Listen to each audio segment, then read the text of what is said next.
ଆରି ଗିନି ବଜଉଛି ଶଶୁର ଘର କହିଲେ କଣ ଏଇଟାକୁ ଡୋଜ ପାଇଲାନି କିରେ ଏତେ ବିଷ ଦେଲେ ଏଇଟା ମଲାନି କାହିଁକି କିନ୍ତୁ ସକାଳେ ବଡ ପଣ୍ଡା ଚଳୁ ଧରି ଯେତେବେଳେ ଚାହିଁଲେ ଗଣ୍ଡୁ ସେ ଜଳ ଧରିଛନ୍ତି ପ୍ରଭୁଙ୍କର ପ୍ରତିବିମ୍ବିତ ହେଲା ପରେ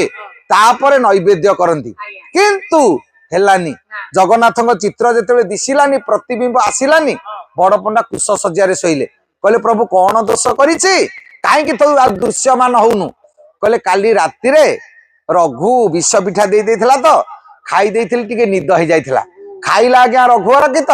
ନିଦ ହେଲାନି ଜଗନ୍ନାଥଙ୍କୁ କାହିଁକି ନା ସେ ଶ୍ରଦ୍ଧାରେ ଦେଇଥିଲା ବୋଲି ପ୍ରଭୁ ଖାଇଦେଲେ ଆଚ୍ଛା ଆମେ ଯୋଉ ଦଉଛେ ଆମର କଣ ଶ୍ରଦ୍ଧା ଅଛି ଆମେ ମନ୍ଦିରରେ ନଡିଆ ବାଡେଇଲା ବେଳେ ବଡ ବଡ ଆଖିରେ ଅନେଇଥିବା ବ୍ରାହ୍ମଣ ବଡ ଫାଳୁଟି ନେଲା ନା ସାନ ଫାଳୁଟି ନେଲା ଯଦି ସାନ ଫାଳକ ନେଇଥବ ତାହେଲେ ମନ ଭଲ ରହିଲା ଯଦି ବଡ ଫାଳୁଟି ନେଲା ହିନ୍ଦୀ ଇଂଲିଶ ବାଟ ଯାକ କହି ଆସିବ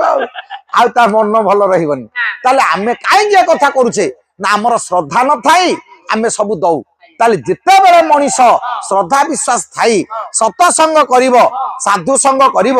ବାବାଜୀ ବୈଷ୍ଣବ ମାନଙ୍କ ସାଙ୍ଗରେ ମିଶିବ ଇଏ ଦେହର ଦାମ ବଢିବ